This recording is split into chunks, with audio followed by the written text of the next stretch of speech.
शंकर भगवान की जय हो, राजा रामचंद्र की जय हो, लखन लाल की जय हो, गणेश भगवान की जय हो, हनुमान जी महाराज की। व्यास पीठ पर आसीन आदरणीय आलोपी ओझा जी महाराज, जिनकी दिव्य कथा पूरे मास पर्यंत प्रयागराज की पवित्र भूमि पर हुआ करती है।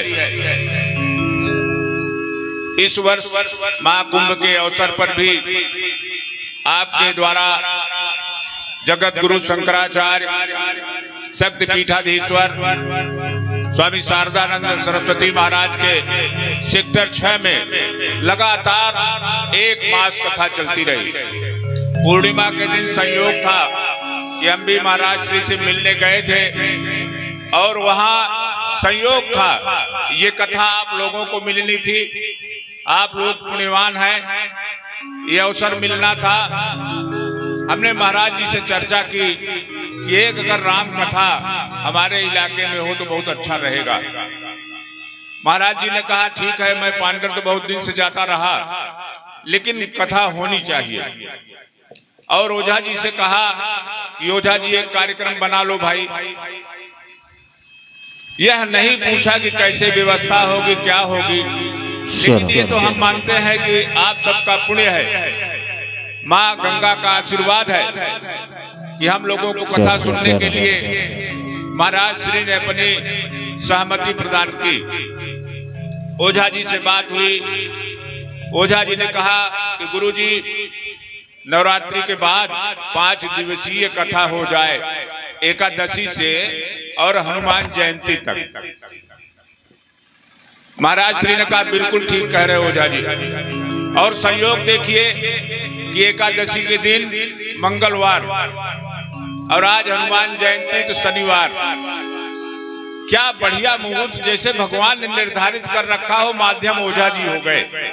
तो एकादशी से पूर्णिमा तक, मंगलवार से शनिवार तक, और आज हनुमान जयंती भी है। व्यासपीठ पर हमारे ओझा जी विराजमान हो चुके हैं।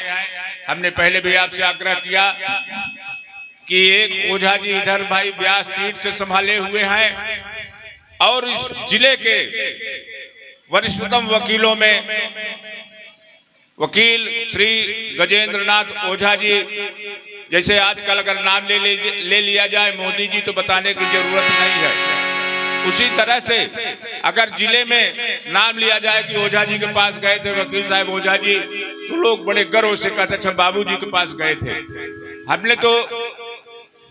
हमने तो ये भी देखा कि एकाध मामलों में गुरुजी के साथ जिला जज साहब के यहाँ गए तो बड़े आदर पूर्वक उन्होंने कहा बाबूजी आइए। तो ये आदर है जिनका। ऐसे आदरणीय ओझा जी जिनके 2 बेटे IAS है, जो एक कंट्रोलर जिम्मेदारी पूरे हिंदुस्तान के शासन की है, जिनकी बहू रेलवे डिपार्टमेंट की बड़ी जिम्मेदारी निभा रही है, ऐसे ओझा जी का हम बार बार स्वागत करते हैं, वंदन करते हैं। आपके बगल में बैठे हुए श्री महेंद्र कुमार शुक्ल जी, आप नारी बारी से पधारे हैं, पूर्व प्रधान रहे हैं और प्रधान संघ के अध्यक्ष।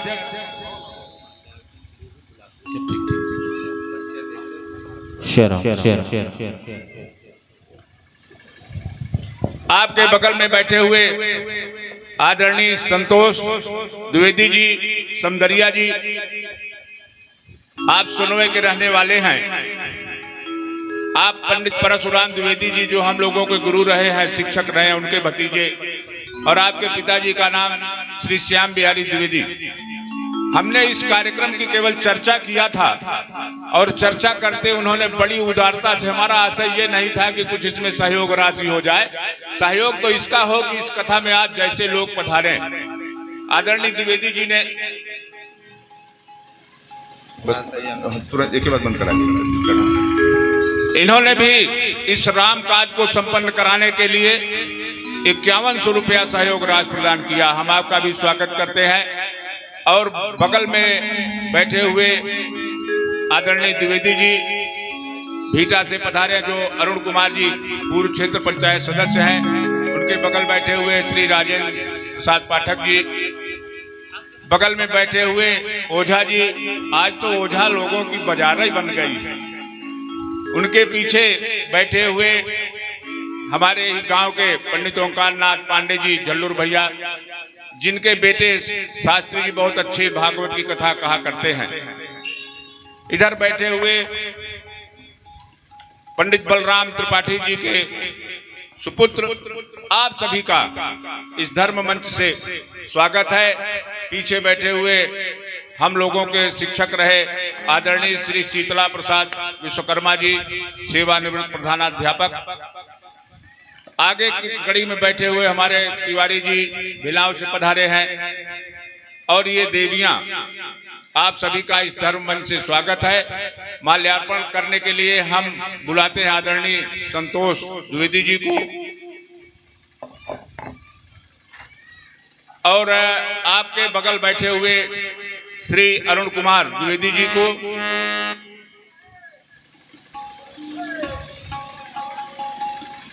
और चंदैया बारी से पधारे त्रिपाठी जी, आप भी मंच पर आ जाइए और माल्यार्पण करके स्वागत करने की कृपा करें। राम कथा के रसिक श्रोताओं में लगातार कथा में पधारने वाले आदरणीय डॉक्टर उपाध्याय जी, साथ में पधारे श्री दिनेश त्रिपाठी जी पूर्व प्रधान, आप सभी का स्वागत वंदन।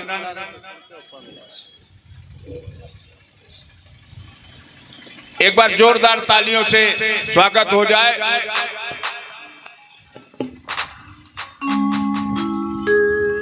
और मैं ये चाहता हूं कि अब एक माला मैं ले जाऊं, भाई श्रोता मंडली में बैठे दूसरे ओझा जी को भी मैं माला भेंट करके प्रणाम कर सकूं।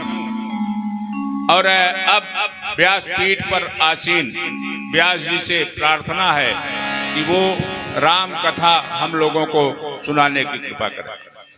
राम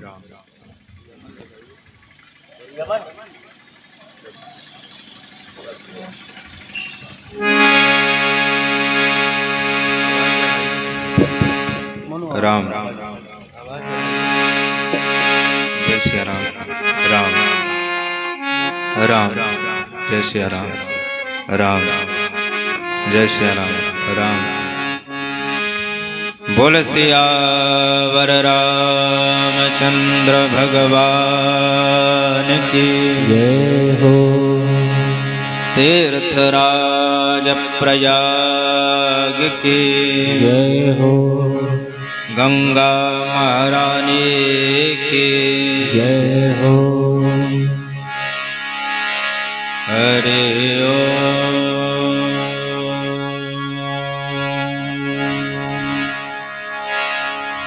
श्री गणेशाय नमः। श्री सरस्वती नमः। श्री गुरुचरण कमलेभ्यो नमः। श्री मातृ पितृ चरण कमलेभ्यो नमः। नमः परमहंसाय दिति चरण कमल चिन्ह मकरंदाय भक्त जन मानस निवासाय श्री रामचंद्राय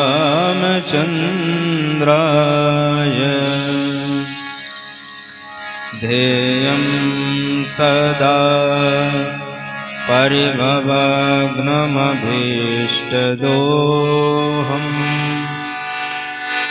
तीर्थास्पदं शिवभिरञ्चिनुतं शरणम् मृत्यार्तिहं प्रणतपालभवाब्धिपोतम् वन्दे महापुरुषते चरणारविन्दम् माता रामो मत्पिता रामचन्द्रः स्वामी रामो मत्सखा रामचन्द्रः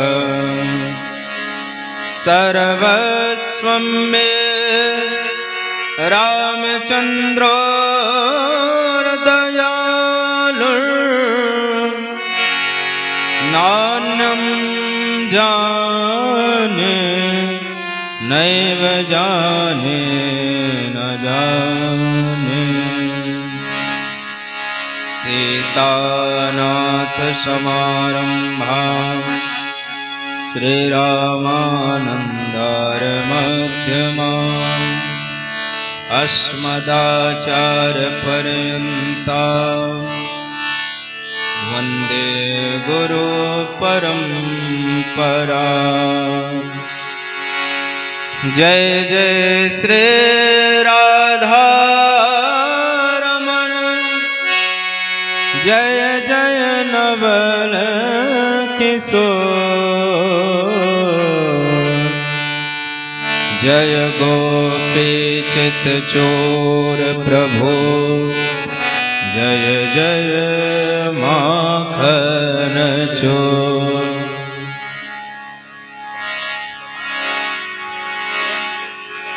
जय जय माखन चोर।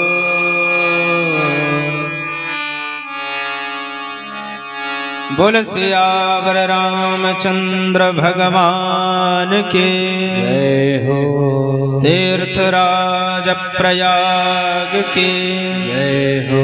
गंगा महारानी के जय हो। परम मंगलमय भगवत स्वरूप भगवान श्री राम का वांग्मय स्वरूप श्री रामचरितमानस के अंतर्गत हम सभी लोग दिव्य श्री राम कथा का आनंद ले रहे हैं।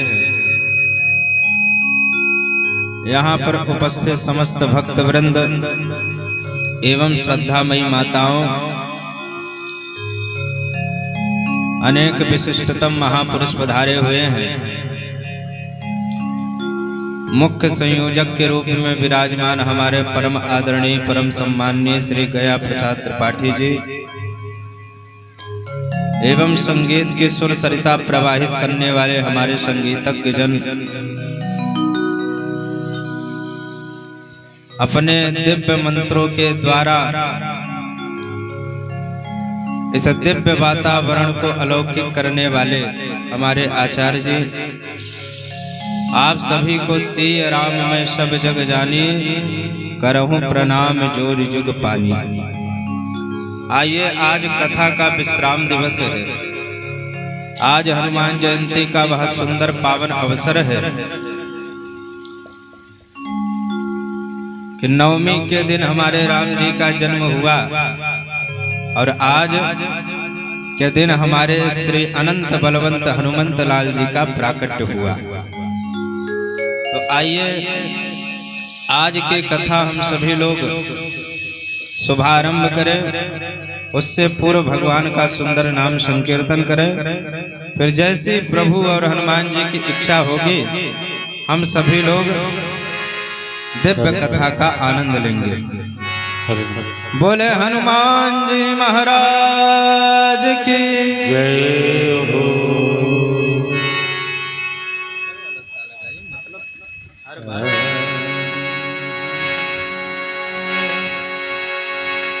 सभी लोग मिलकर के भगवान का सुंदर नाम लें और उसके पश्चात हम सभी लोग मानस की मंदाकिनी में अवगाहन करेंगे।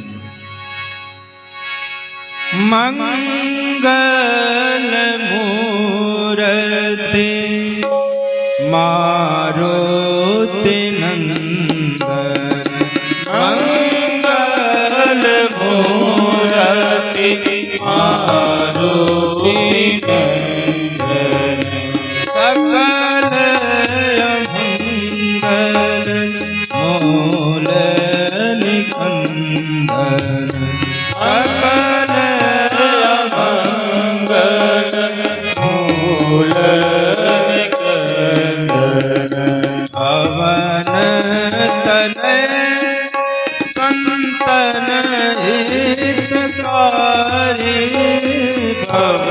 तनय संतन हित लागी हृदय विराजत अवध बिहारी हृदय विराजत अवध बिहारी वंदहु राम लखन बैदेही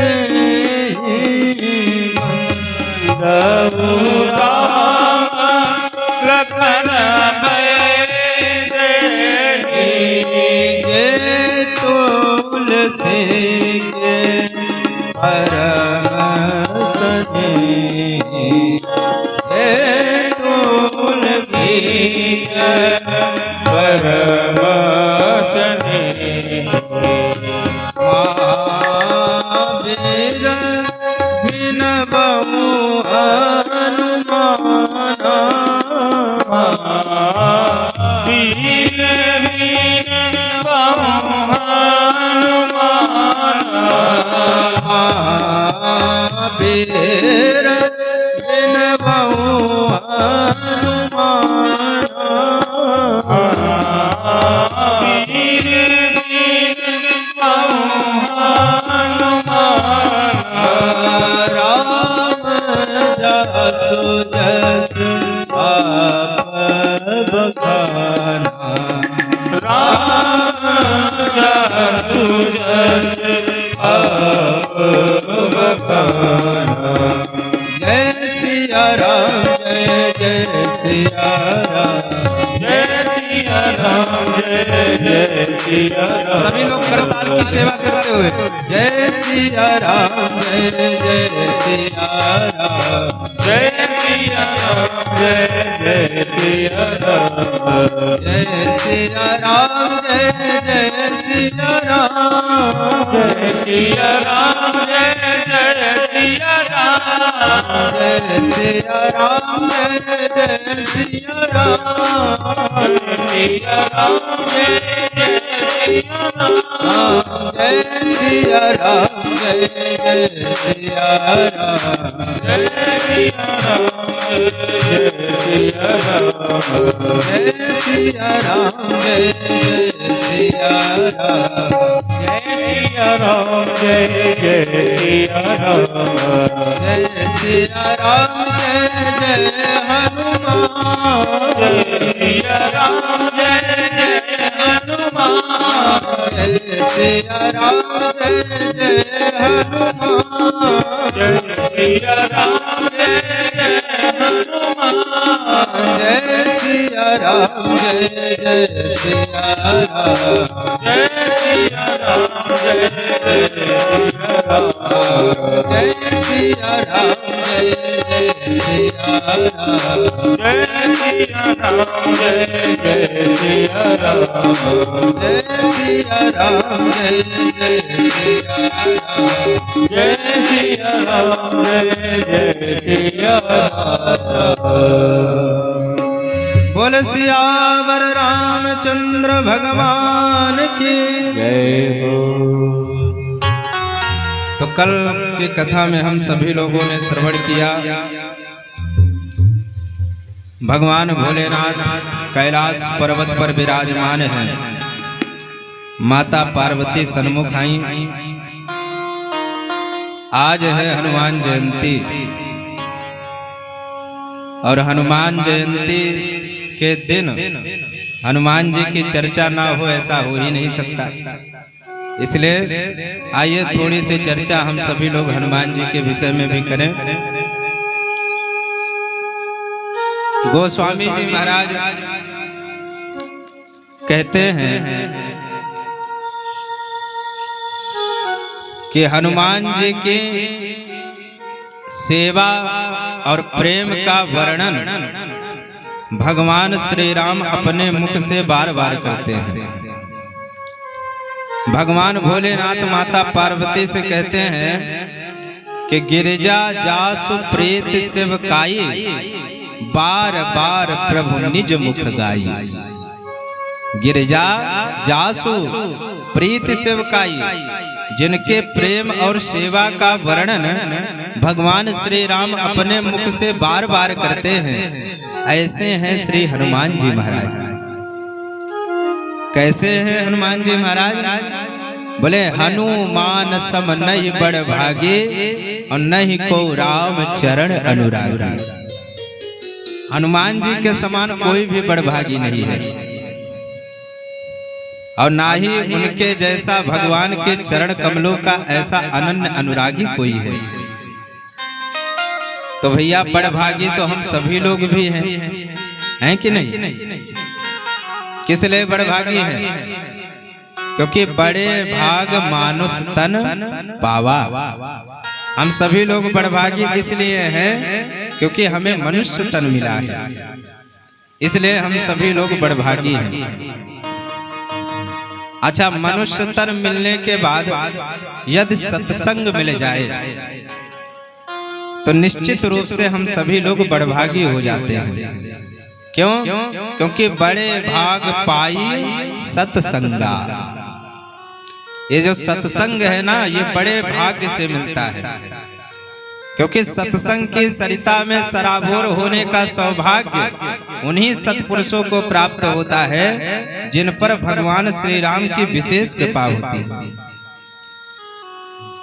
आवत एहि सर अति कठिनाई और राम कृपा बिनु आव न जाई।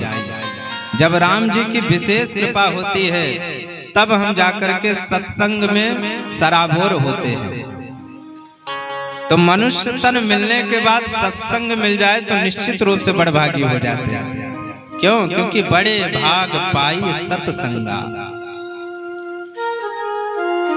तो सत्संग मिलने के बाद यदि हम भगवान की ओर बढ़ने लग जाएं, क्योंकि प्रायः सत्संग हमें भगवान की ओर ही ले जाता है।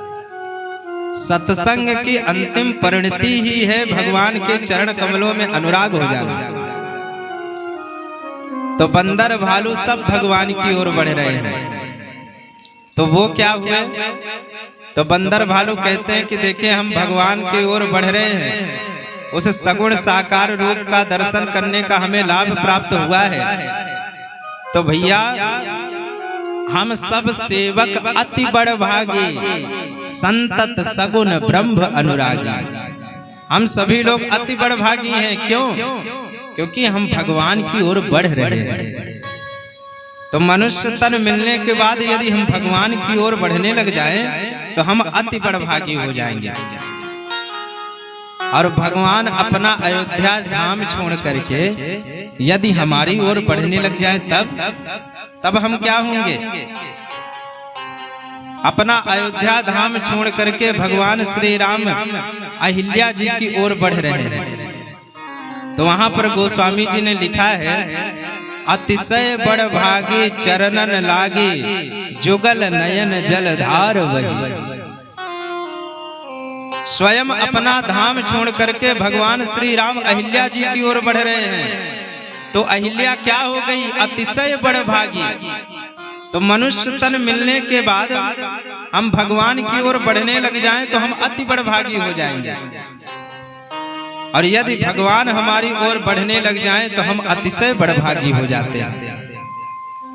और जिन्होंने भगवान के कार्य के लिए अपने प्राणों को त्याग दिया वो क्या होंगे?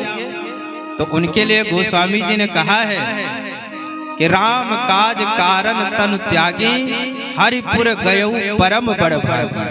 जटायु जी महाराज ने भगवान के कार्य के लिए अपने प्राणों को त्याग दिया तो वो क्या हो गए? बोले परम बड़भागी हो गए।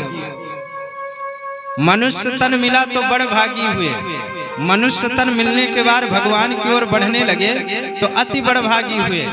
और जब भगवान हमारी ओर बढ़ने लगे तो हम अतिशय बड़भागी हो गए। और भगवान के कार्य के लिए जिन्होंने अपने शरीर तक को त्याग दिया वो परम बड़भागी हो गए।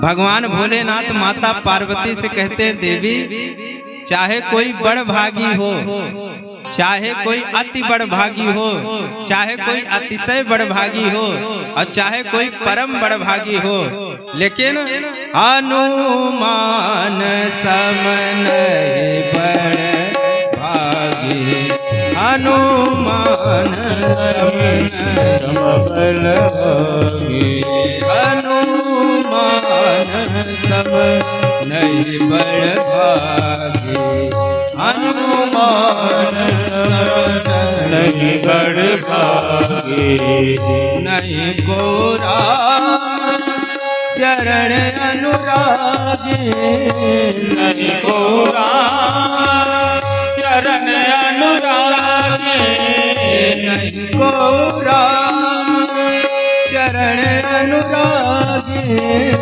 नहीं को राम चरण अनुरागी हनुमान सम नहीं बड़ भागी हनुमान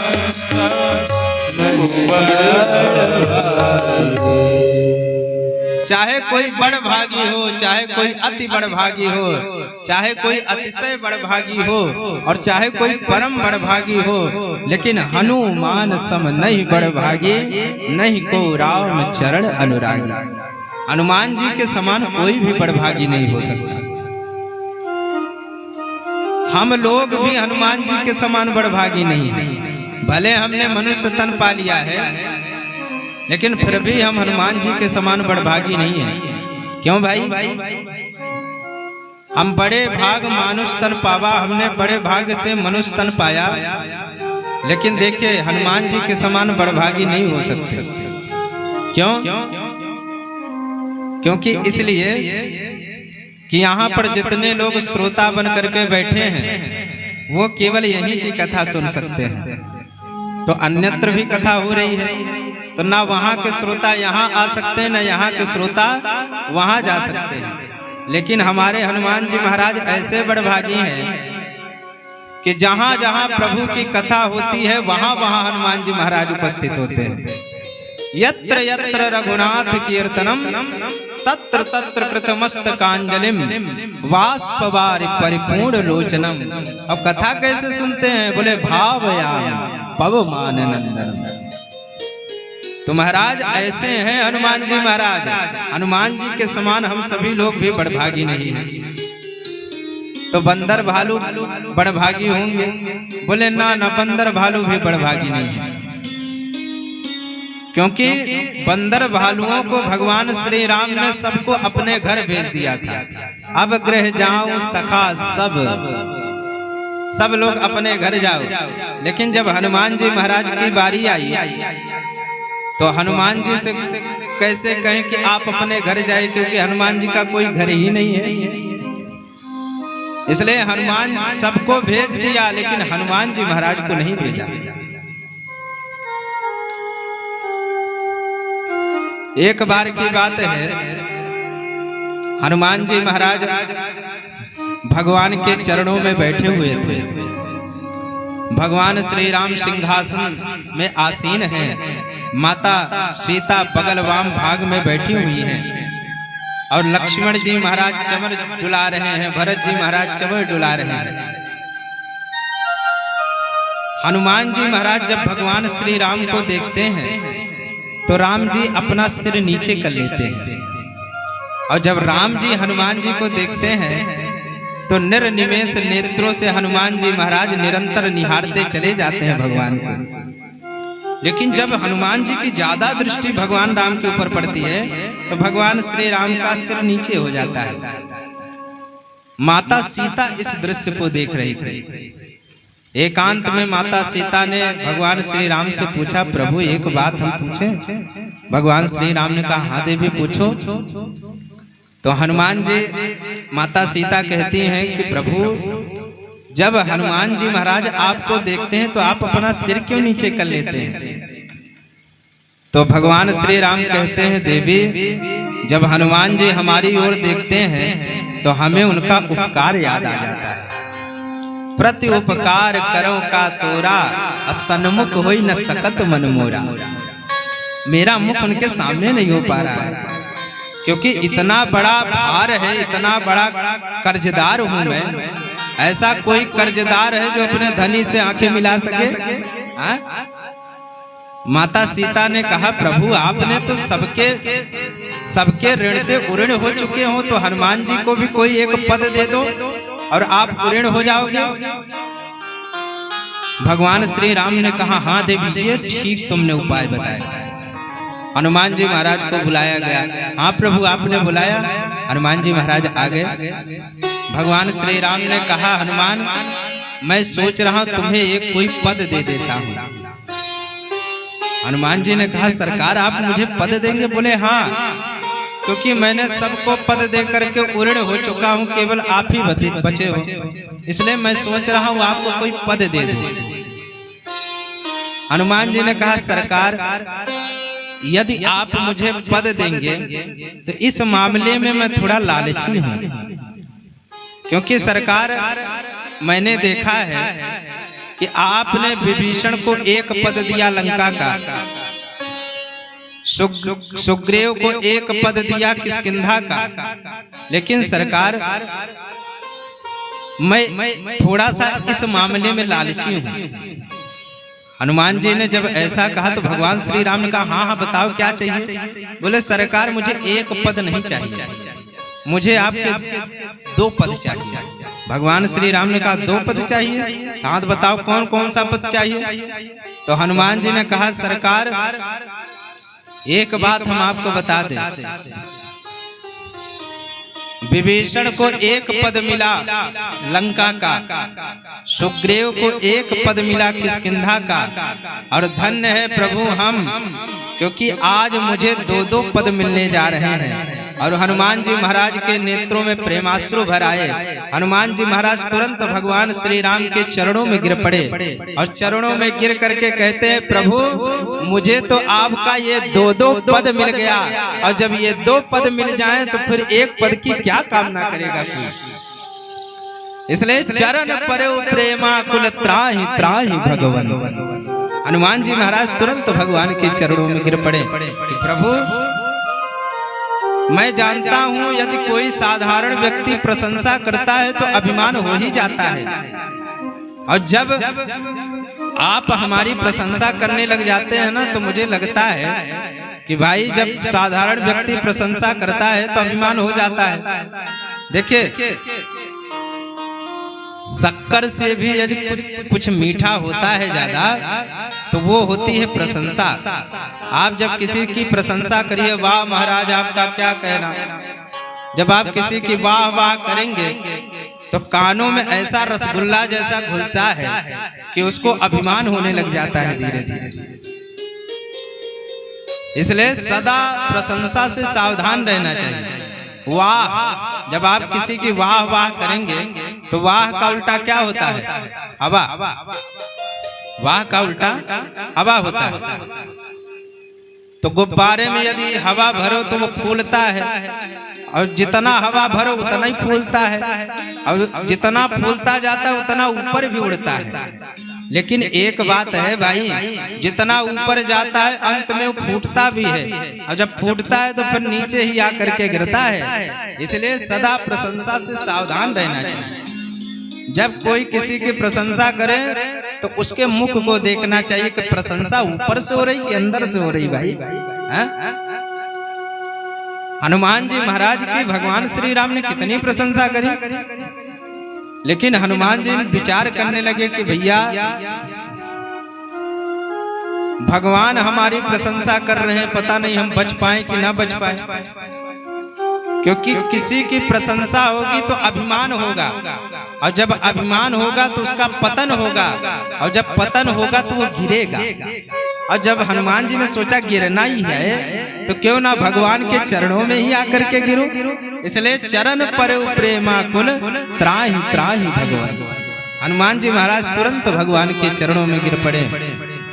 इसीलिए कहा, हनुमान सम नहीं बड़ भागे, हनुमान सम नहीं बड़ भागे, हनुमान सम नहीं बड़ भागे, हनुमान सम नहीं बड़ भागे, नहीं को राम चरण अनुरागी, नहीं को राम चरण अनुरागी हनुमान सम नहीं बड़भागी हनुमान संग नहीं बड़भागी नहीं बड़भागी नहीं बड़भागी।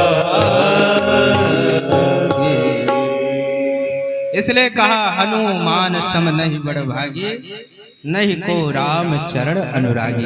हनुमान जी के समान कोई भी बड़भागी है।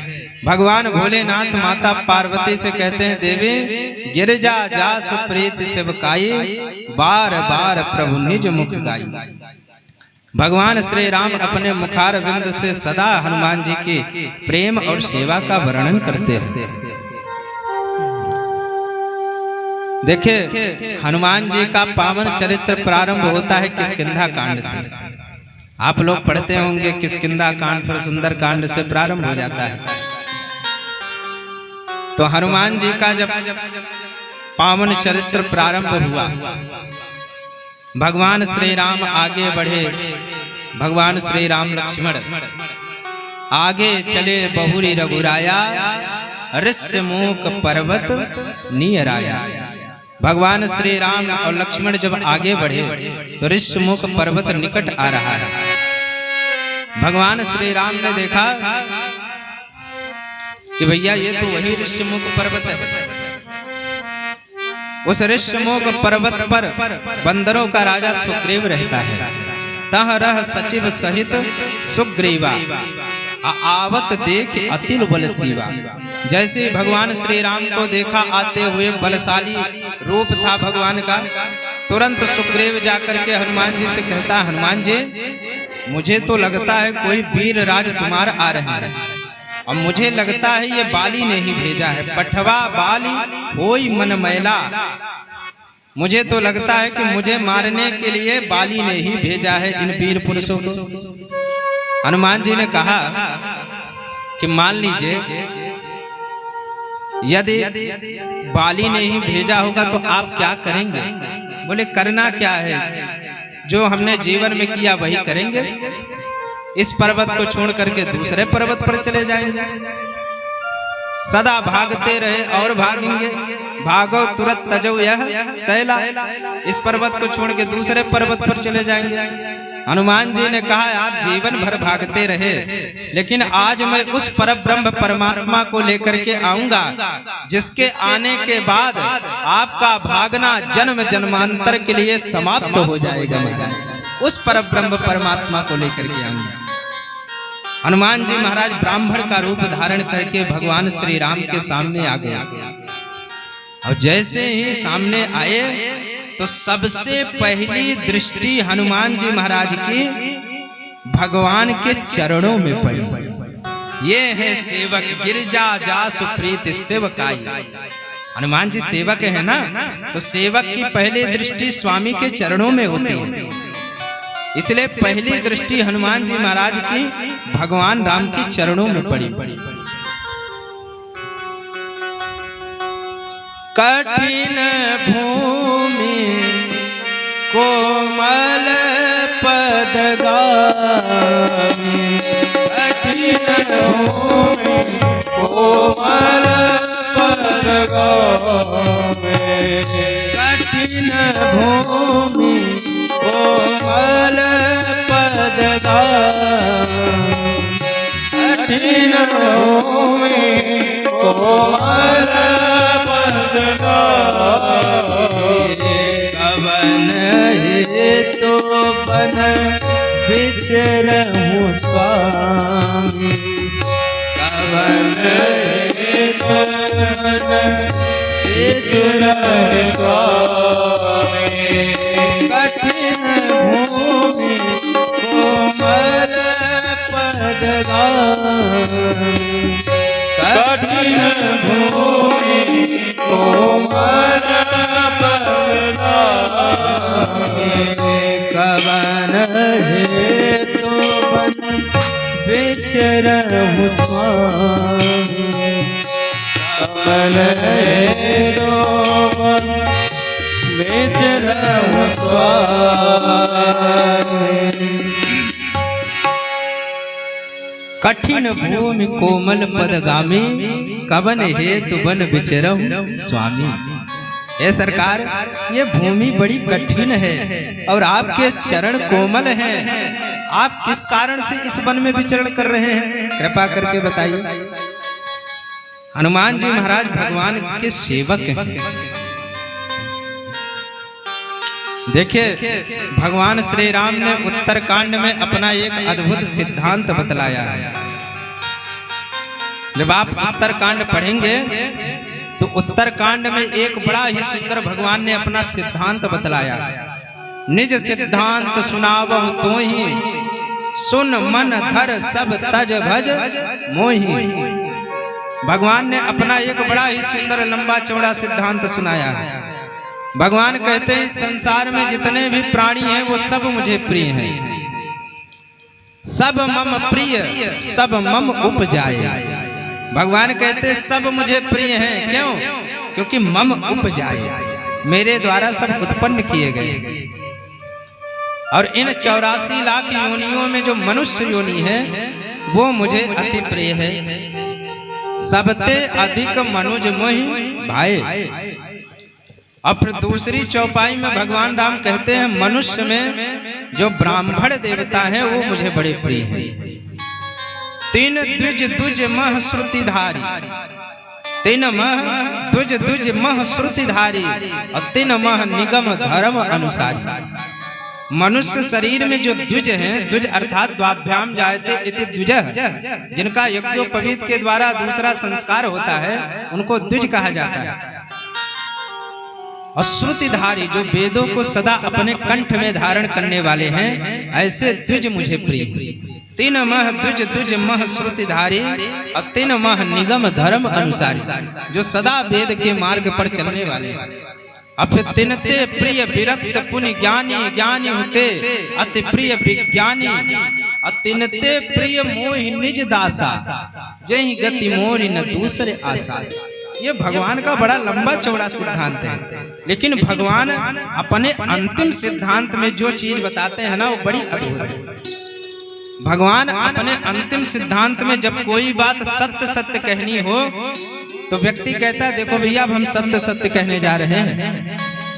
तो भगवान ने अपने अंतिम सिद्धांत में कहा पुनि पुनि सत्य कहूं तो ही पाए, पुनि पुनि सत्य कहूं तो ही पाए। मुझ सेवक सम प्रिय को नाहि, मोहि सेवक सम प्रिय को नाहि। पुनि पुनि सत्य कहूं तो ही पाए, पुनि पुनि सत्य कहूं तो ही पाए। पुनि पुनि सत्य कहूं तो ही पाही, मोहि सेवक सम प्रिय को नाही। मुझे सेवक के समान कोई भी प्रिय नहीं है। और हनुमान जी महाराज भगवान के कौन है? सेवक। गिरिजा जास प्रीति सेवकाई, बार बार प्रभु निज मुख गाई। हनुमान सम नहीं बड़ भागे, नहीं को राम चरण अनुरागी। तो हनुमान जी महाराज सेवक हैं, इसलिए हनुमान जी महाराज की पहली दृष्टि स्वामी के चरणों में पड़ी। कठिन भूमि कोमल पदगामी, कवन हेतु बन विचरहु स्वामी। देखिए यहाँ स्वामी शब्द का गोस्वामी जी ने प्रयोग किया है, यानी सेवक है तभी तो स्वामी है, इसलिए स्वामी कहा। कृपा करके सरकार आप मुझे अपना परिचय बताइए। भगवान श्री राम कहते हैं मैं दशरथ नंदन राम हूं, मेरे जानकी का हरण हो गया है, मैं उन्हीं की खोज के लिए जा रहा हूं। पहले तो यहाँ पर भगवान श्री राम ने बहुत सारे प्रश्न रखे हैं। भगवान श्री राम हनुमान जी से कहते हैं कि भैया यदि तुम पहचानना चाहते हो तो पहचान लो। तो हनुमान जी कहते हैं जग कारण तारण भव, क्या आप जगत के कारण हैं, इस भव सागर को तारने वाले हैं। जग कारण तारण भव भंजन भरनी भार, कि तुम मनुज अखिल पति भू लीन मनुज अवतार। क्या आपने इस सारे त्रिभुवन को तारने के लिए मनुष्य रूप धारण किया है। भगवान श्री राम ने कहा भैया मैं अपना चरित्र कहां तक गाऊं। तो हनुमान जी ने कहा भगवान कह रहे हैं कि मैं अपना चरित्र कहां तक गाऊं। तो चरित्र तो केवल भगवान का ही गाया जा सकता है। जीव की तो केवल व्यथा होती है, कथा तो रघुनाथ की होती है ना। इसलिए भगवान ने कहा कि आपन चरित्र कहाँ हम गाई, कहूँ विप्र निज कथा बुझाई। मैं अपना चरित्र कहाँ तक गान करूं, हे विप्र अपनी कथा सुनाओ। हनुमान जी महाराज ने सोचा कि भैया चरित्र तो भगवान का ही गाया जा सकता है। तब हनुमान जी महाराज व्याकुल होकर के भगवान के चरणों में गिर पड़े। कहूँ विप्र निज कथा बुझाई, पुनि पहचान परेउ गहि चरना। हनुमान जी महाराज तुरंत भगवान के चरणों में गिर पड़े, लेकिन भगवान श्री राम हनुमान जी महाराज को उठा नहीं रहे। हनुमान जी को लगा कि भगवान उठा क्यों नहीं रहे। मानो भगवान राम कहना चाहते हैं कि हनुमान जी महाराज आपने वेश तो ब्राह्मण का बना लिया है और आप अभिनय भी नहीं कर पा रहे हैं। मैं क्षत्रिय हूँ, आप ब्राह्मण हैं, आप मुझे प्रणाम कर रहे हैं, यानी कुछ ना कुछ कपट तो जरूर है आपके हृदय में। इसलिए भगवान श्री राम उठा नहीं रहे। हनुमान जी विचार करने लगे कुछ गड़बड़ लग रहा है। हनुमान जी ने सोचा अरे राम राम मैं ब्राह्मण के वेश में हूँ, इसीलिए प्रभु मुझे नहीं उठा रहे हैं। और जैसे ही हनुमान जी महाराज अपने वास्तविक रूप में आए तो तुरंत भगवान श्री राम ने हनुमान जी महाराज को अपने गले से लगा लिया। ऐसा लग रहा है कि मानो आनंद की सरिता में सराबोर होते चले जा रहे हैं। निज लोचन जल सींच जुड़ावा, नेत्रों से प्रेमाश्रु झरझरित होने लगे। हनुमान जी महाराज समझ गए कि मोहि कपट छल छिद्र न भावा। हनुमान जी महाराज समझ गए कि भगवान को कपट नहीं पसंद है, इसलिए हनुमान जी महाराज तुरंत वास्तविक रूप में आ गए। ये हनुमान जी महाराज की महिमा है। बोले अनंत बलवंत हनुमंत लाल की जय। हनुमान जी महाराज ने कहा सरकार एक बात बताइए, तब माया बस फिरहूं भुलाना, ताते मैं नहीं प्रभु पहचाना।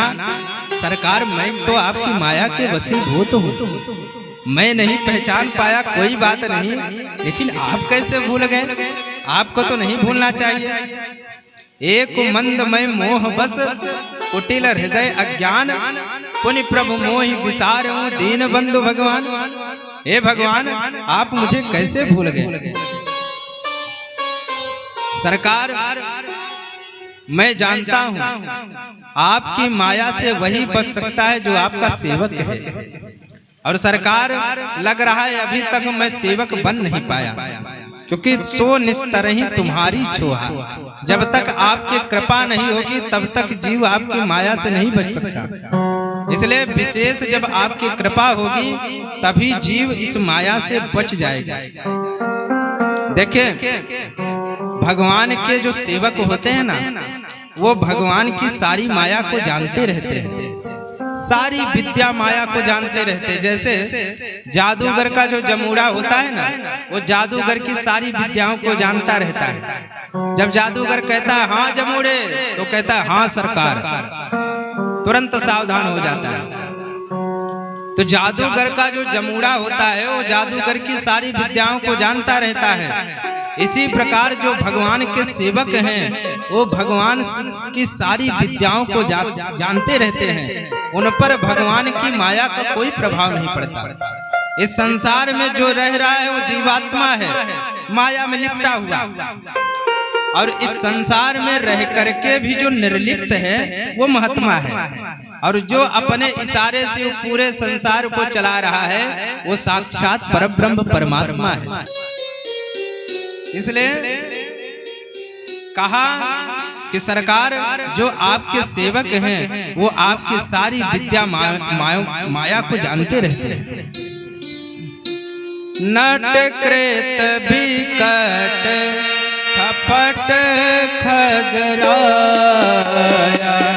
नट कृत कपट खगराया, नट कृत बिकट कपट खगराया, नट कृत बिकट कपट खगराया, नट सेवक ही न व्यापे माया, नट सेवक ही न व्यापे माया, नट कृत बिकट कपट खगराया, नट कृत बिकट कपट खगराया, नट कृत बिकट कपट खगराया और नट सेवक ही न व्यापे माया। नट कृत बिकट कपट यानी जो नट का सेवक होता है वो सारी कपट विद्याओं को जानता रहता है, लेकिन जो भगवान के सेवक होते हैं इसी प्रकार भगवान की सारी माया विद्याओं को जानते रहते हैं, उन पर भगवान की माया का कोई प्रभाव नहीं पड़ता है। बोले भक्त वत्सल भगवान की जय हो। लोहगरा बाजार से हमारे परम आदरणीय परम सम्माननीय हमारे दादाजी श्री भोलानाथ दुबे जी पधारे हैं। आपके श्री चरणों में कोटि कोटि प्रणाम और व्यासपीठ से बहुत बहुत अभिनंदन और स्वागत। बोले भक्त वत्सल भगवान की जय हो। तो हनुमान जी महाराज ऐसे सेवक हैं, इसलिए हनुमान जी कहते हैं सरकार सो निस्तर ही तुम्हारी छोहा। जब आपकी कृपा होती है तब जीव आपकी माया से बचता है। अच्छा, भगवान की कृपा कब होती है? प्रश्न उठता है ना कि भगवान की माया से वही बच सकता है जिस पर भगवान की विशेष कृपा हो।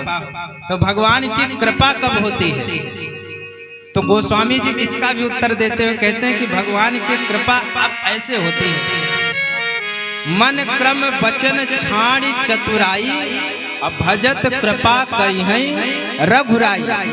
मन कर्म वचन से चतुराई छोड़ करके भगवान का भजन किया जाए तब भगवान की विशेष कृपा होती है। इसलिए कहते हैं कि भैया भगवान की विशेष कृपा तभी होगी जब मन कर्म वचन से चतुराई छोड़ करके भगवान का भजन किया जाए। हनुमान जी कहते हैं सरकार यदि एक बात हम आपको बताना चाहते हैं। भगवान श्री राम ने कहा हाँ बताओ। बोले सरकार ऐसा है कि इस ऋषमुख पर्वत पर बंदरों का राजा सुग्रीव रहता है अपने मंत्रियों के साथ, तो कृपा करके आप वहां पधारिए और उनके साथ आप मित्रता करिए। तेहि सन नाथ मैत्रेय कीजय और दीन जान तेहि अभय करीजय। उनके साथ आप मित्रता करिए और उनको निर्भय करिए। भगवान श्री राम ने कहा कि भैया कैसे चलना है? तो हनुमान जी ने कहा ना कठिन भूमि कोमल पदगामी। सरकार ये भूमि बड़ी कठिन है, आपके चरणार बिंद बड़े कोमल हैं और सरकार मैं सोच रहा हूं कि मैं आपको अपने कंधे पर बैठा करके ले जाऊं। भगवान श्री राम ने कहा कि भैया जितने लोग आते हैं सब लोग यही कहते हैं कि सरकार भूमि बड़ी कठिन है, चरण आपके कोमल है। भरत भैया आए थे, वो भी कह रहे थे कि सरकार चरण आपके कोमल है और बिना पादुका के आप वन वन भटक रहे हैं। राम लखन पग बिनु पग पनहि करि मुनि बेश फिरहि बन बनहि। एहि दुख दाह दहई दिन छाती भूख न बासर नींद न राती। भरत भैया ने भी यही कहा, लेकिन अब उपाय करने के कौन कहे? पादुका और लेकर के चले गए। तो उपाय कोई नहीं करता, बस यही कहता है कि कठिन भूमि कोमल पदगामी। हनुमान जी ने कहा सरकार वो कहने वाली बात नहीं है, हम आपको लेकर के चलेंगे। और हनुमान जी महाराज ने तुरंत भगवान श्री राम को अपने पीठ पर बैठाया। यद्यपि हम चित्र में देखते हैं कि भगवान स्कंद आरोही हैं, लेकिन यहाँ पर गोस्वामी जी ने कहा है कि भगवान श्री राम और लक्ष्मण को हनुमान जी महाराज ने पीठ पर बैठाया। अब पीठ पर बैठा करके सुग्रीव के पास गए, क्योंकि प्रसंग तो बहुत है, लेकिन हम लोग संक्षिप्त रूप लेंगे, क्योंकि जगत गुरु शंकराचार्य भगवान का भी हमें आशीर्वचन प्राप्त करना है। तो हनुमान जी पहुंच गए सुग्रीव के पास। सुग्रीव के पास जैसे भगवान श्री राम पहुंचे, हनुमान जी ने अग्नि को साक्षी दे करके मित्रता करवाई। और मित्रता करवाने के बाद सुग्रीव ने ले आकर के आभूषण भगवान श्री राम को दिखाए और दिखा करके कहते हैं, सरकार हम हर प्रकार से आपकी सेवा करेंगे। भगवान श्री राम ने कहा, वो तो ठीक है भैया, लेकिन एक बात बताओ, तुम इस पर्वत पर क्यों रहते हो? तो सुग्रीव कहता है, सरकार वो बात ये है ना कि नाथ बाली और मैं दो भाई प्रेत रही कछु बरनी न जाए। मैं और बाली दोनों भाई थे, इतना प्रेम था कि वर्णन नहीं किया जा सकता। तो एक बात बताओ, तुम इस पर्वत पर रहते क्यों? भगवान हनुमान जी से सुग्रीव कहते हैं कि सरकार वो बात ये थी कि एक बार मैं दानव का बेटा मायावी मेरे गांव में आया और मेरे भाई बाली को ललकारने लगा, और जब ललकारने लगा तो मेरा भाई सह नहीं पाया और उसके पीछे पीछे जाने लगा। मैं मायावी दानव जो था वो एक गुफा में जाकर के प्रविष्ट हो गया। तो मेरे भाई बाली भी जब जाने लगा तो उस समय हमसे कहा कि ऐसा है, 15 दिन तक तुम मेरी प्रतीक्षा करना, और 15 दिन बाद यदि मैं नहीं आ पाया तो समझ लेना कि मेरी मृत्यु हो गई। और सरकार 15 दिन की बात छोड़िए, मास दिवस तह रहु खरारी, मैं 1 महीने तक वहीं पर रहा और वहां से एक रक्त की धारा प्रवाहित होने लगी। मुझे लगा कि मेरे भाई को मायावी ने मार दिया है। मैंने एक बड़ा सा शिला लिया और ले जाकर के उस गुफा में लगा दिया, और फिर मैं राज्य में चला आया। राज्य में बिना राजा का सूना राज्य देखा तो मुझे जबरदस्ती राजा बना दिया। तीनों मोहि राज बरियाई, जबरदस्ती राजा बना दिया। लक्ष्मण जी ने कहा कि भैया, भरत भैया ने तो जबरदस्ती राजा नहीं बना दिया, इनको कैसे बना दिया? व्यंग करते हैं लक्ष्मण जी महाराज, बोले कुछ तो बात रही होगी। भगवान श्री राम ने कहा, अच्छा ये बात है। तुरंत भगवान ने अपना धनुष बाण उठाया और उठा करके कहते हैं कि सुग्रीव, मैं अभी प्रतिज्ञा करता हूं कि एक ही बाण से मैं बाली को मारूंगा। ब्रह्म रुद्र की शरण में भी चला जाए तो भी उसके प्राण नहीं बच सकते।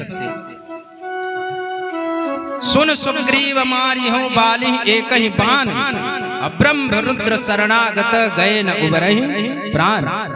ब्रह्म रुद्र की भी शरण में चला जाए तो भी उसके प्राण नहीं बचेंगे। भगवान श्री राम ने कहा, सुग्रीव तुरंत गदा लो और जाओ युद्ध करो। भगवान श्री राम ने कहा, देखो भाई सुग्रीव, यहाँ पर भगवान श्री राम ने मित्र के बड़े लक्षण बतलाए हैं। जे न मित्र दुख होय दुखारे, तिनहि बिलोकत पातक धारी, निज दुख गिर सम रज करि जाना, मित्र दुख रज मेरु समाना। यहाँ मित्र के बड़े लंबे चौड़े भगवान ने लक्षण बतलाए। और उसके बाद भगवान श्री राम ने सुग्रीव से कहा कि सखा सोच त्यागो बल मन। भगवान श्री राम ने कहा, मेरे बल का स्मरण करके सोच को त्याग दो। सुग्रीव कहता है, सरकार आप बल की बात कर रहे हैं? बाली महाबल अतिरन धीरा, बाली महाबलशाली है। भगवान ने कहा, तो करना क्या पड़ेगा? बोले परीक्षा देनी पड़ेगी। लक्ष्मण जी ने कहा, और कर लो मित्रता, ऐसी मित्रता होती है, परीक्षा देना पड़ेगा। तो बोले कोई बात नहीं। तो क्या परीक्षा है? बोले 7 ताड़ के वृक्ष को एक ही बाण में ढाना है सरकार, और दुदुम्बी अस्थि थाल दिखाया। तो भगवान श्री राम ने कहा अच्छा ये बात है। तो भगवान श्री राम गए और एक बाण में तुरंत 7 ताड़ के वृक्ष को धड़ से अलग कर दिया महाराज, एकदम गिरा दिया। और तुरंत सुग्रीव कहता है सरकार अब मुझे लगता है कि आप बाली को मार लेंगे। क्यों? क्योंकि देख अमित बल उपजी प्रीति अबाल बधव इन भय प्रतीति। देखिए गोस्वामी जी ने कितना सुंदर विश्लेषण किया है।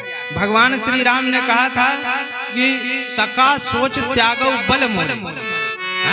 भगवान ने कहा मेरे बल को जान करके सोच को त्याग दो। तो सुग्रीव ने कहा था बाली महाबल अतिरन धीरा, बाली महाबलशाली है। और जब भगवान श्री राम ने 7 ताड़ के वृक्ष को काट दिया तो उस समय गोस्वामी जी ने लिखा देख अमित बल उपजे प्रीति। तो बल महाबल और अमित बल, कितना सुंदर क्रम गोस्वामी जी ने किया। देख महाबल उपजी प्रीति अबाल बधव इन भय प्रतीति। तब उन्हें विश्वास हो गया कि ये बाली को अवश्य मारेंगे। भगवान श्री राम ने सुग्रीव से कहा जाओ युद्ध करो। और जैसे ही सुग्रीव युद्ध करने गया ललकारने लगा तो उसी समय बाली ने सुना। बाली ने सोचा कि ये जीवन भर का भगौड़ा सुग्रीव आज मुझसे युद्ध करने के लिए आया है। तो बाली की पत्नी थी तारा, वो समझाने लगी और समझाते हुए कहती है कि सरकार वो 2 वीर राजकुमार आए हैं, आपको मार देंगे। तो बाली कहता है कह बाली सुन वीर प्रिय समदर्शी रघुनाथ, जिन्हें तुम 2 वीर राजकुमार कहती हो समदर्शी रघुनाथ। और यदि वो मुझे मार भी देंगे जो कदापि मोहि मारे हो तब पुनि हो सनाथ। यदि वो मुझे मार भी देंगे तो मैं सनाथ हो जाऊंगा। क्योंकि बाली कभी भी किसी को अपना नाथ नहीं मानता था, वो स्वयं को अपना नाथ मानता था। इसलिए बाली कहता है यदि मुझे मार भी देंगे। अब यहाँ ज्ञान की चर्चा करी है बाली ने। बाली गया, भयंकर युद्ध होने लगा और महाराज बड़ी पिटाई करी सुग्रीव की। सुग्रीव भगवान की ओर इशारा करते हुए कहते हैं सरकार बाण चलाइए। अब भगवान बाण नहीं चला रहे हैं। इतनी पिटाई हुई सुग्रीव की कि अंततः उसको भागना पड़ा। और तुरंत भगवान श्री राम के पास आकर के गदा बदा पटक करके बोला हम तो पहले ही जानते थे कि आपसे कुछ होने वाला नहीं, हम तो पहले ही जानते थे। भगवान श्री राम ने कहा एक रूप तुम भ्राता दो, एक रूप तुम भ्राता दो, नहीं बलते नहीं मारे उसो, बल के नहीं मारे के। एक रूप तुम भ्राता दो, एक रूप भ्राता दो। भगवान श्री राम ने कहा एक रूप तुम भ्राता दो, तुम दोनों एक ही रूप के हो इसलिए मैंने नहीं मारा। अच्छा भगवान श्री राम ने ये क्यों कहा कि एक रूप तुम भ्राता दो? भाई साधारण व्यक्ति भी 2 जुड़वा व्यक्ति को पहचान लेता है, लेकिन वो साक्षात परब्रह्म परमात्मा भगवान श्री राम ये क्यों कह रहे हैं कि एक रूप तुम भ्राता दो, तुम दोनों एक ही रूप के हो? ऐसा क्यों कह रहे हैं? देखिए जब भगवान श्री राम ने 7 ताड़ के वृक्ष को ढा दिया था एक बाण में, तो उस समय सुग्रीव का मरकट वैराग्य प्रकट हो गया था। उस समय सुग्रीव कहता है सरकार बाली तो मेरा परम हित ऐसी है, उसी की कृपा से आप मुझे मिले हो। बाली परम हित जासु प्रसादा, मिले राम तुम समन विषादा। तो उस समय सुग्रीव का मरकट वैराग्य प्रकट हो गया। भगवान ने कहा देखो भाई भले तुम्हारा वैराग्य प्रकट हो रहा है, लेकिन मैं बाली को मारने की प्रतिज्ञा कर चुका हूँ, अवश्य से मारूंगा। तो उस समय भगवान ने कहा इसका मरकट वैराग्य प्रकट हो रहा है, सुधारना पड़ेगा।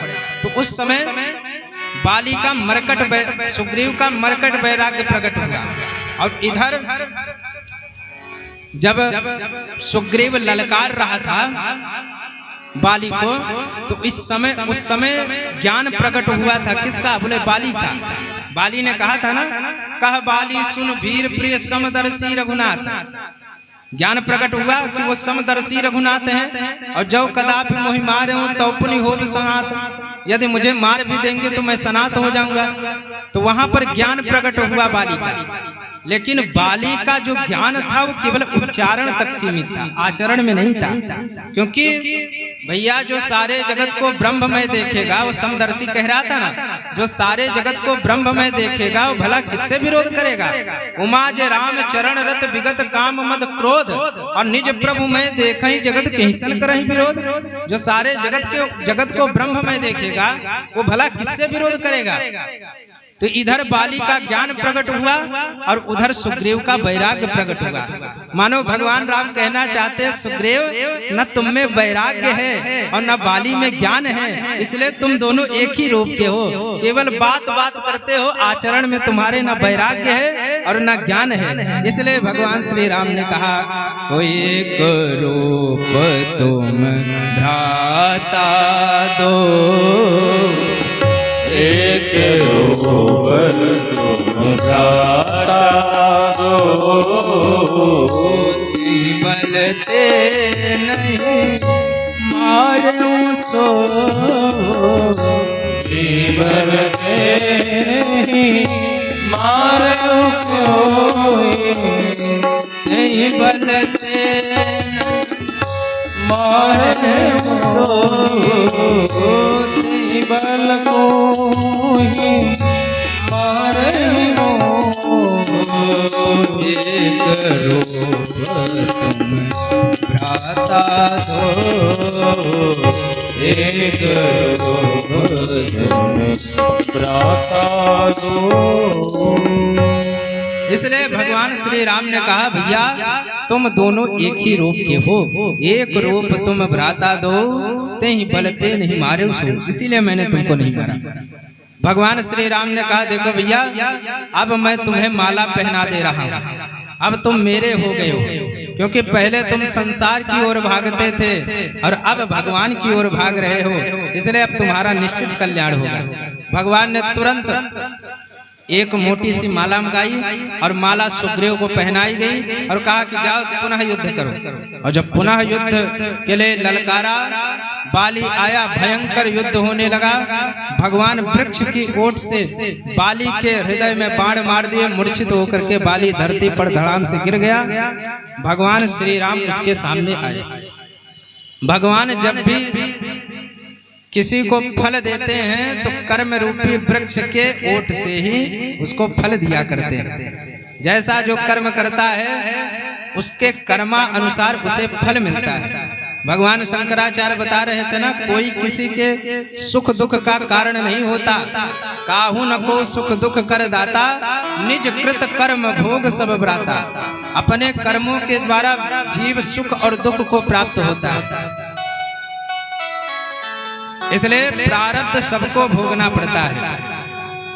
अब प्रारब्ध भी 3 प्रकार के होते हैं, कर्म भी 3 प्रकार के होते हैं, क्रियमाण कर्म, संचित कर्म और प्रारब्ध। अभी जो वर्तमान में हम कर रहे हैं वो क्रियमाण कर्म है, और यही कर्म जब एकत्रित होता है तो संचित कर्म कहलाता है, और जब फल देना प्रारंभ करता है वही प्रारब्ध कहलाता है। और प्रारब्ध भी 3 प्रकार के होता है, इच्छा प्रारब्ध, अनिच्छा प्रारब्ध और पर इच्छा प्रारब्ध। इसकी चर्चा कभी करेंगे। तो भगवान कर्म की ओट से ही सबको फल दिया करते हैं। कर्मण्येवाधिकारस्ते मां फलेषु कदाचन। जो जैसा कर्म करता है उसके कर्मा अनुसार प्रभु फल दिया करते हैं। सुग्रीव बैठा हुआ है, बाली के पास भगवान श्री राम पहुंचे। भगवान श्री राम से बाली कहता है, सरकार मैं बैरी हो गया, सुग्रीव आपका प्यारा हो गया। मैं बैरी सुग्रीव प्यारा, अवगुण कवन नाथ मोहि मारा। किस कारण से आपने मुझे मारा, कृपा करके बताइए। मैंने सुना है कि आपका अवतार धर्म के लिए हुआ है, धर्म हेतु अवतरो गोसाई, मारो मोहि व्याध की नाई। आपने मुझे व्याध की तरह मारा, किस लिए मारा आपने?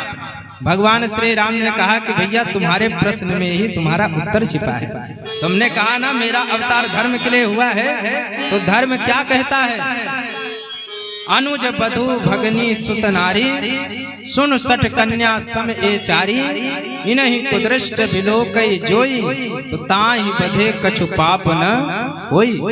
इन पर जो कुदृष्टि डालता है, तुमने अपने भाई के स्त्री का हरण किया, इसलिए मैंने तुम्हें मारा, तुम अभिमानी हो गए थे।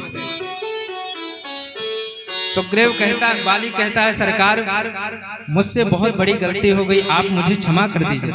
भगवान श्री राम ने कहा तुम चिंता मत करो, मैं तुम्हें ठीक कर दूंगा। बाली कहता है सरकार ये शुभ अवसर कभी जीवन में मिलेगा कि नहीं? आप सामने खड़े और प्राण निकल जाए, ऐसा अवसर मिलेगा क्या? अरे जन्म जन्मांतर तक, कल्प कल्पांतर तक, युग युगांतर तक ऋषि मुनि तपस्या करते हैं कि भगवान राम हमारे समक्ष आ जाएं, उनको अवसर नहीं मिलता। और जन्म जन्म मुनि जतन कराही, अंत राम कही आवत नाही, सोई मम लोचन गोचर आगे। वही साक्षात परब्रह्म परमात्मा मेरे नेत्रों का विषय बना है, और आप कह रहे हैं कि मैं अपने पीड़ा को त्याग करके फिर ठीक हो जाऊं? ऐसा नहीं सरकार। और भगवान कहते हैं कि मैं तुझे ठीक कर दूंगा, लेकिन बाली कहता नहीं नहीं सरकार, अब मुझे आप अपना धाम प्रदान करिए। और महाराज जिस प्रकार से हाथी के गले से माला गिर जाती है, हाथी को पता नहीं चलता, उसी प्रकार बाली ने अपने शरीर को त्याग करके भगवान के धाम को चला गया, उसको पता नहीं चला। निज धाम पठावा, भगवान ने उसे अपने धाम में भेजा। बोले भक्त वत्सल भगवान की जय हो। उसी समय तारा रोती बिलखती हुई आई। तारा जैसी रोती बिलखती हुई आई, भगवान ने 2 चौपाइयों में बड़ा सुंदर ज्ञान दे दिया उसे, और सारा शोक उसका हरण कर लिया। भगवान कहते हैं कि एक बात बताओ, तुम किस लिए रो रही हो? शरीर के लिए रो रही हो? शरीर तुम्हारे सामने पड़ा है। यदि शरीर के लिए रो रही हो तो शरीर तुम्हारे सामने पड़ा है, और जीव के लिए रो रही हो तो जीव नित्य कहीं लगी तो रोवा। प्रगट सो तनु तब आगे सोवा, और जीव नित्य कहीं लगी तू रोवा। यदि शरीर के लिए रो रही हो तो शरीर तुम्हारे सामने है, और जीव के लिए रो रही हो तो अजो नित्यम शाश्वतोयम पुराणम न हन्यते हन्य माने शरीर। इसलिए वो नित्य जीव है, उसके लिए रोना व्यर्थ है। शरीर तुम्हारे सामने पड़ा है, 5 भौतिक शरीर है। छेत जल पावक गगन समीरा, छेत जल पावक गगन समीरा, पंच रचित अति अधम शरीरा, पंच रचित अधम शरीरा, पंच रचित अति अधम शरीरा, पंच रचित अधम शरीरा, क्षेत्र जल पावक गगन समीरा, जल पावक गगन समीरा, चित जल पावक गगन समीरा, पंच रचित यह अधम शरीरा। ये जो हमारा शरीर है 5 भौतिक है, अधम है। देखिए हमारे शरीर और भगवान के शरीर में यही अंतर है। भगवान का जो देह है, शरीर है, वो चिदानंदमय है, सच्चिदानंद है, सच्चिदानंद रूपाय। भगवान का जो देह है वो चिदानंदमय देह तुम्हारी। भगवान का जो देह है वो चिदानंदमय है, और हमारा जो देह है वो अधम है, 5 भौतिक है। इसलिए भगवान ने बड़ा सुंदर उपदेश दिया, सारे शोक का शमन किया। और उसके बाद अंगद आए। अंगद का हाथ बाली ने भगवान श्री राम के हाथों में दे दिया था। और उसके बाद भगवान श्री राम ने सुग्रीव से कहा कि देखो भैया, अब वर्षा ऋतु आ रही है, चातुर्मास आ रहा है, इसलिए तुम जाओ राज्य करो। किष्किंधा जाओ और वहां पर राज्य करो, लेकिन ध्यान रखना मेरी बात को भूल मत जाना, सीता जी की खोज करना है। सुग्रीव को समझाते हुए भगवान ने भेज दिया। उस वर्षा ऋतु में भगवान श्री राम ने लक्ष्मण जी को क्या अद्भुत उपदेश दिया है महाराज। अगर उसकी व्याख्या की जाए तो बहुत आनंद आएगा, लेकिन थोड़ी बहुत हम लोग समझेंगे। भगवान श्री राम वर्षा ऋतु को देखते हुए भगवान श्री राम लक्ष्मण को समझाते हुए कहते हैं, लक्ष्मण लक्ष्मण देख मोरगन नाचत बेरी बेरिद पेख, ग्रही बिरत रत हर्ष जुत विश्व भगत कह देख। भगवान श्री राम लक्ष्मण को देखते हुए दिखाते हुए कहते, लक्ष्मण देखो कितना सुंदर मयूर नृत्य कर रहा है, ऐसा लग रहा है मानो कृष्ण किसी विष्णु भक्त को देख करके कोई गृहस्थी नाच रहा है। लक्ष्मण जी को समझाते हुए कहते हैं, देखो लक्ष्मण कैसे सिमट सिमट करके छोटी नदियां समुद्र से मिल रही हैं, ऐसे ही थोड़े थोड़े गुण सद्गुण सज्जन के पास स्वतः ही चले आते हैं, उसको जाने की आवश्यकता नहीं पड़ती, अपने आप चले आते हैं। समिट समिट जल भरही तलावा, जिम सद्गुण सज्जन पही आवा। बड़े सुंदर भगवान श्री राम ने यहाँ पर संवाद स्थापित किया है। और उसके बाद वर्षा विगत शरद ऋतु आई, फिर निर्मल ऋतु आई। उसके पश्चात कहते हैं कि भैया मुझे तो लगता है सुग्रीव मेरी सुधि भूल गया। सुग्रीव हूँ सुधि मोरे बिसारी, सुग्रीव मोरे बिसारी, पावा राज कोसपुर नारे, पावा राज कोसपुर नारे, पावा राज कोसपुर नारे, पावा राज कोसपुर नारे, सुग्रीव सुधि मोरे बिसारी, सुग्रीव मोहि बिसारी।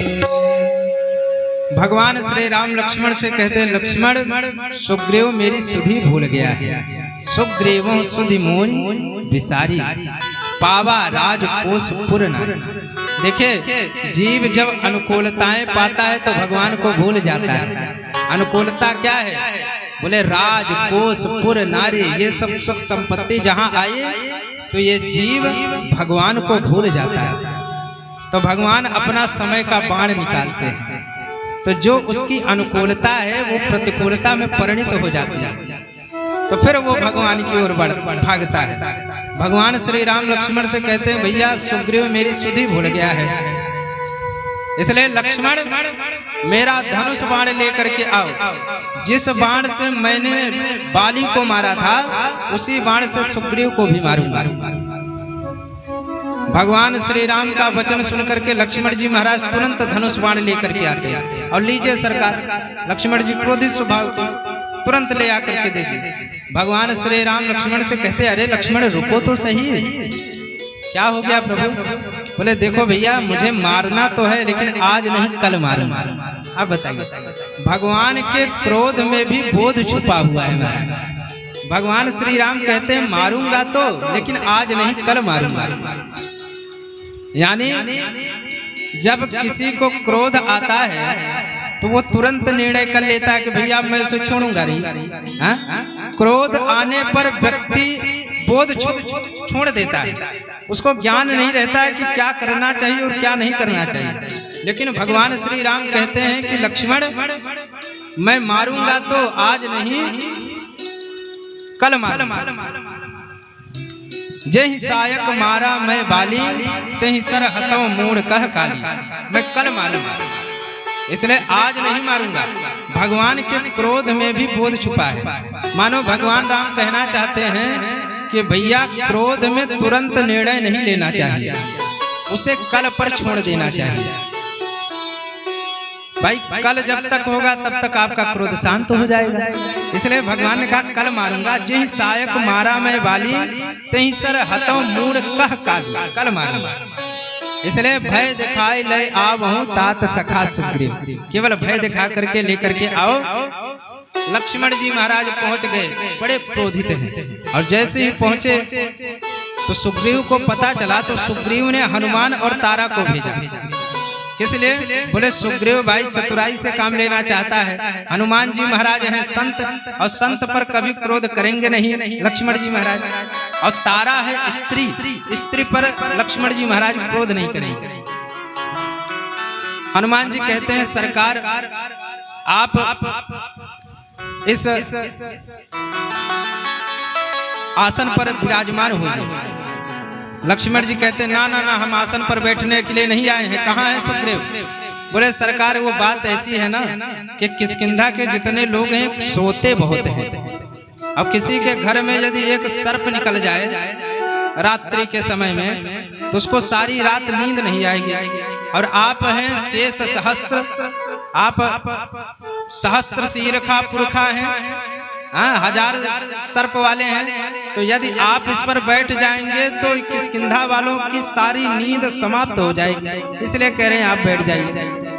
लक्ष्मण जी ने कहा कि देखो भैया हम बैठने के लिए नहीं आए हैं। सुग्रीव कहाँ है?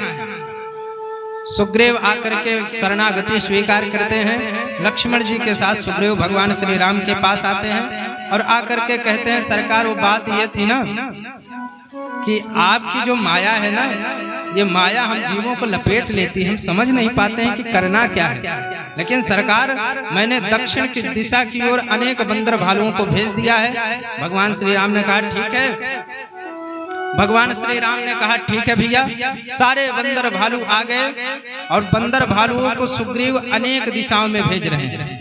लेकिन लय दक्षिण दिश गयों गोसाई, रावण ने सीता जी को दक्षिण दिशा की ओर लेकर के गया था, इसलिए अंगद नल नील हनुमान जी जामवंत जी महाराज ये सब दक्षिण दिशा की ओर जा रहे हैं। सारे बंदर भालू भगवान श्री राम को प्रणाम करते हुए आ रहे हैं। सब आगे आगे जा रहे हैं, लेकिन हनुमान जी महाराज सबसे पीछे जा रहे हैं। क्यों? क्योंकि हनुमान जी महाराज हैं पवन पुत्र। तो भाई कोई साइकिल जा रही है और पीछे से तेज से हवा आ जाए तो साइकिल भी मोटरसाइकिल बन जाती है। हनुमान जी ने सोचा कि भैया हम हैं पवन पुत्र, पहले हमें प्रणाम नहीं करना चाहिए। जितने बंदर भालू हैं सबको पीछे से ठेल रहे हैं, जाओ जाओ प्रणाम करो भगवान को। चलो सारे बंदर भालुओं को कह रहे हैं प्रणाम करो। अब फिर पीछे हनुमान जी महाराज प्रणाम करते हैं। पाछे पवन तनय सिरुनावा,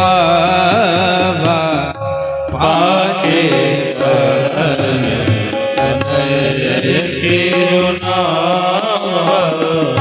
जानि काज प्रभु निकट बुलावा, जानि काज प्रभु निकट बुलावा, जानि काज प्रभु निकट बुलावा, जानि काज प्रभु निकट बुलावा, पाछे पवन तनय सिरुनावा,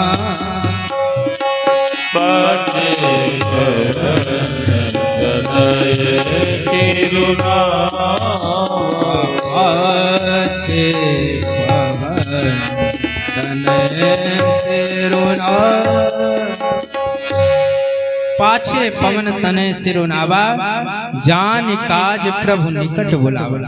भगवान श्री राम ने हनुमान जी महाराज को अपने निकट बुलाया।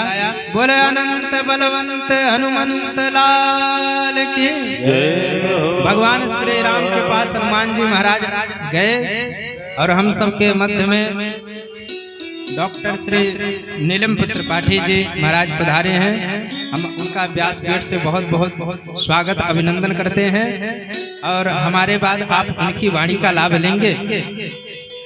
हनुमान जी महाराज भगवान श्री राम के पास गए। भगवान श्री राम ने परसा शीस सरोरुह पानी। भगवान श्री राम ने अपने कर कमलों का स्पर्श हनुमान जी महाराज के सिर पर किया और कर मुद्रिका दीन जन जानी। भगवान ने सुंदर राम नाम मुद्रिका दी। भगवान श्री राम की मुद्रिका प्राप्त करके हनुमान जी महाराज और सारे बंदर भालू दक्षिण दिशा की ओर चल दिए। दक्षिण दिशा की ओर जैसे ही हनुमान जी महाराज और बंदर भालू चले तो हनुमान जी महाराज तो भगवान की कृपा रूपी छाया में चल रहे हैं और सारे बंदर भालू अपने पुरुषार्थ से चल रहे हैं। रास्ते में कोई ऋषि मुनि मिल जाते हैं तो सारे बंदर भालू घेर करके पूछते हैं कि महाराज माता सीता का आप पता जानते हैं? कोई बता नहीं रहा। राक्षस मिल जाते हैं तो एक चपेटा मार करके प्राण ही ले लेते हैं। चले जा रहे हैं खोजते हुए माता सीता को। अंततः बंदर भालुओं को प्यास लगती है। हनुमान जी महाराज को किसी प्रकार की कोई प्यास नहीं है क्योंकि भगवान की कृपा रूपी छाया में चल रहे हैं। जैसे कुछ दूर आगे बढ़े तो एक गुफा दिखाई पड़ा। उस गुफा से कुछ जलचर जीव निकल करके बाहर आ रहे थे। हनुमान जी ने बंदर भालुओं से कहा कि देखो भैया मुझे तो लगता है कि इस गुफा में पानी है, इसलिए ऊपर की ओर बढ़ो। मानो हनुमान जी कहना चाहते हैं कि भैया यदि शरीर में कष्ट आए तो मन के स्तर पर जाओ। यदि जीवन में कभी शरीर में कष्ट आए तो मन के स्तर पर जाओ और जब मन में कष्ट आए तो बुद्धि के स्तर पर जाओ। भाई शरीर में कष्ट आ जाए तो मन के स्तर पर पहुंच जाना चाहिए। जैसे दो व्यक्ति को चोट लग गई, एक व्यक्ति अपने उस चोट को देख करके हाय हाय कर रहा है और एक व्यक्ति अपने मन को दूसरी जगह लगा करके अपने उस शरीर के चोट की पीड़ा को कम कर रहा है। तो शरीर में कष्ट आए तो मन के स्तर पर जाओ और मन में कष्ट आए तो बुद्धि के स्तर पर जाओ और जब बुद्धि में कष्ट आए तो चित्त के स्तर पर जाओ और जब चित्त के स्तर पर जाओगे तो आत्मस्थ हो जाओगे और तब तुम्हें दर्शन होगा स्वयं प्रभा का। स्वयं प्रभा जो एक प्रकाश पुंज है। भगवान श्री राम ने कहा कि भैया यदि शरीर में कष्ट आ रहा है तो मन के स्तर पर जाओ, ऊपर की ओर बढ़ो। और सारे बंदर भालू पहुंच गए उस गुफा के अंदर। अब देखिए जब हनुमान जी महाराज भगवान श्री राम के पास गए थे तो पाछे पवन तनय सिरुनावा, और जब जीवन में संकट आया बंदर भालुओं के तो आगे कई हनुमंत ही लीन्हा। हनुमान जी आगे हो गए। जहां जैसी आवश्यकता होती है हनुमान जी महाराज अपने को उसी हिसाब से ढाल लेते हैं।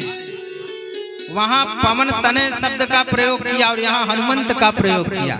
पवन वायु प्रवाह हो रही है, बंदर भालू को पीछे से ठेल रहे हैं और हनुमंत यानी बलशाली का काम आ गया, इसलिए आगे हो गए। आगे कई हनुमंत ही नहीं, आगे आ गए हनुमान जी महाराज।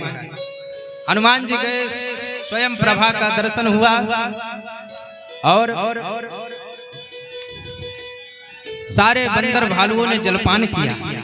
स्वयं प्रभा ने कहा भैया मूंदहु नयन बिबर तज जाहूं पहियों सीता जन पछताहूं।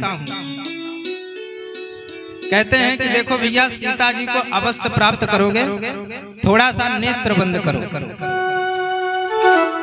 स्वयं प्रभा कहती है कि मैं देख रही हूं। तो सारे बंदर भालू कहते हैं कि भैया हमें तो नहीं दिखाई दे रहा है। स्वयं प्रभा कहती है कि नेत्रों को बंद करो। तो सारे बंदर भालू नेत्र बंद करते। अब बंदर होते हैं चंचल, तो थोड़ा सा नेत्र बंद करते हैं और नेत्र बंद करने के पश्चात पुनः देखने लग जाते हैं। लेकिन जब से स्वयं प्रभा ने नेत्र बंद करने के लिए कहा है तब से हनुमान जी महाराज ने अपना नेत्र बंद किया है। लेकिन बंदर भालू चंचल नयन मूंद पुनि देखे, नयन मूंद पुनि देखई बीरा और ठाढ़े सकल सिंधु कै तीरा। सारे समुद्र के किनारे पहुंच गए हैं और हनुमान जी महाराज भी पहुंच गए। बोले अनंत बलवंत हनुमंत लाल की जय हो। तो सारे बंदर भालू समुद्र के किनारे पहुंच गए। हनुमान जी महाराज प्रभु मुद्रिका मेन मुख माही जलद लाग गए अचरज नाही। हनुमान जी महाराज समुद्र पार गए और वहां पर सीता जी की खोज करके पुनः भगवान श्री राम को सूचना दी। सुंदर भगवान अपनी सेना लेकर के गए और रावण आदि का वध करके पुनः भगवान श्री राम अयोध्या वापस आए। तो राम राज बैठे त्रैलोका हर्षित भय गए सब सुखा। भगवान श्री राम का राज्य अभिषेक हुआ और महाराज सारे शोक भय समाप्त हो गए। राम राज्य की स्थापना भगवान श्री राम ने की। बोल सियावर रामचंद्र भगवान की जय हो। अब हम सभी लोगों को त्रिपाठी जी महाराज का प्रवचनामृत सुनना है और हम सभी लोग इसीलिए बैठे हैं उनकी वाणी का लाभ लेने के लिए। इसलिए थोड़ी देर तक हम लोग नाम संकीर्तन करेंगे, उसके पश्चात त्रिपाठी जी महाराज पधारेंगे और उनकी वाणी का हम सभी लोग लाभ लेंगे। जय सिया राम जय जय सिया राम जय सिया राम जय जय सिया राम जय सिया राम जय जय सिया राम जय सिया राम जय जय सिया राम जय सिया राम जय जय सिया राम जय सिया राम जय जय सिया राम जय सिया राम जय जय सिया राम जय सिया राम जय जय सिया राम जय सिया राम जय सिया राम जय सिया राम जय जय सिया राम। बोल सियावर रामचंद्र भगवान की जय हो।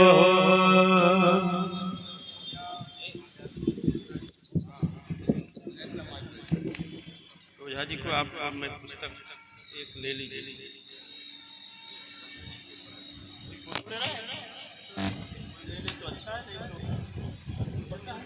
किसी के कैमरा है?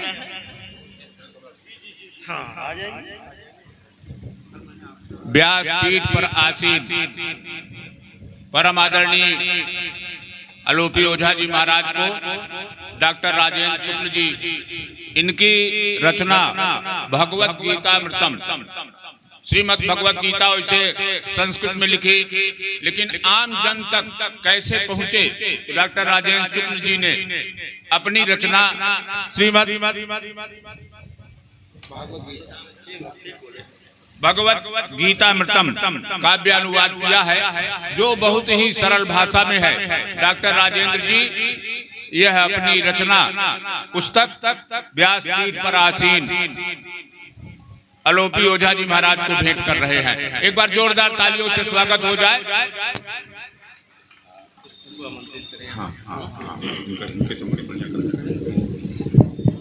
अभी आप राम कथामृत सुन रहे थे।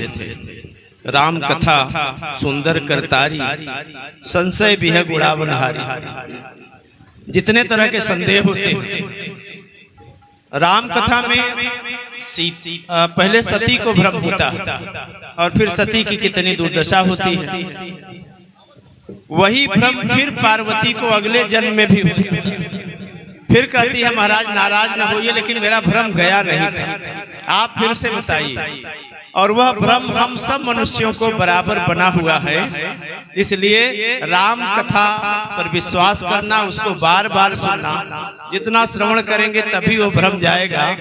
और बिना ज्ञान के भ्रम का नाश नहीं होता। और संशय आत्मा विनश्यति, अगर संशय में है तो उसका विनाश होना है। तो एक बड़ी सुंदर कथा आदरणीय आलोपी ओझा जी आचार्य जी, जो हम सब लोगों की अपनी विभूति हैं, लोहगरा के निवासी हैं, बहुत बढ़िया है। अगर जहाँ से लोहा निकल रहा हो, लोहगरा हो, और वहाँ से कोई तुलसी निकल रही हो, तो निश्चित रूप से हम सब लोगों के लिए गौरव की बात है। प्रकाश ही नहीं आध्यात्मिक प्रकाश भी देने का काम अगर लोहगरा कर रहा है एनटीपीसी के अलावा, तो ये भी हमारे लिए बड़े गौरव की बात है। हमारे बीच में आदरणीय डॉक्टर नीलिम त्रिपाठी जी, जो इसी गांव में जन्म लिए। अब ऐसे लोगों को जन्म लेना कहना अच्छा नहीं लगता। ये लोग कभी कभी ये विभूतियां अवतरित होती, हमें पता नहीं चलता हमारे बीच के हैं। हमारे बीच के हैं तो एक कहावत भी है कि घर की मुर्गी साग बराबर, एक बड़ी पुरानी कहावत है। हम उनको उतना मान नहीं दे पा रहे हैं जिसके वो अधिकारी हैं।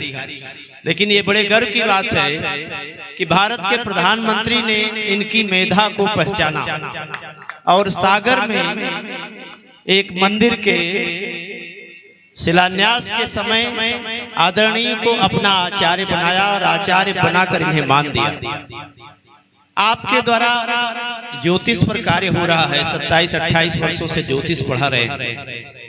और इतना ही नहीं, आपने वेदों का कैसे उच्चारण किया जाए, कैसे बोला जाए, उसका सस्वर पाठ करके उसकी रिकॉर्डिंग भी आपने कराई है, जिससे आने वाली पीढ़ी को ये पता चलेगा कि वैदिक मंत्रों का, स्त्रोतों का उच्चारण किस तरह से किया जाए। तो ये बहुत बड़ी बात है। यहाँ तो पढ़ने नहीं आता किसी को। किसके यहाँ किताब रखी है, बड़े मुश्किल से गीता पुरुष ने मेहनत किया है, तो रामचरितमानस और हनुमान चालीसा सुंदर कांड पहुंच गया है, श्रीमद् भगवद गीता की छोटी वाली प्रति। नहीं तो हिंदुओं के यहाँ कहाँ 4 वेद है, कहाँ 6 शास्त्र है, कहाँ उपनिषद है, और कौन पढ़ता है। तो ये बड़ा संकट का दौर है। लेकिन ऐसे संकट के दौर आचार्य जी जैसे